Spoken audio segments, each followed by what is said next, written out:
This course comprises a book entitled Persian Language Teaching. In Persian آموزش زبان فارسی. کلید تمرین دوم. 1. اکنون خورشید دیرتر طلوع می کند. 2.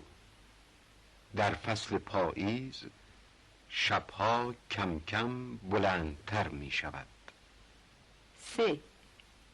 میوه های پاییزی نارس و بدمزه نیستند. 4. در فصل پاییز شاخه های درختان سبک و کمبار نیستند. 5. گل مریم زشت نیست.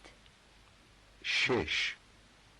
در فصل پاییز میوه های نارس و بدمزه کمیاب است. 7.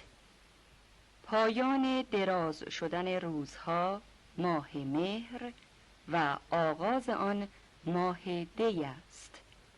8. ماه مهر آخرین ماه پاییز نیست. 9. شروع فصل خزان آخرین روز از ماه دی نیست. 10.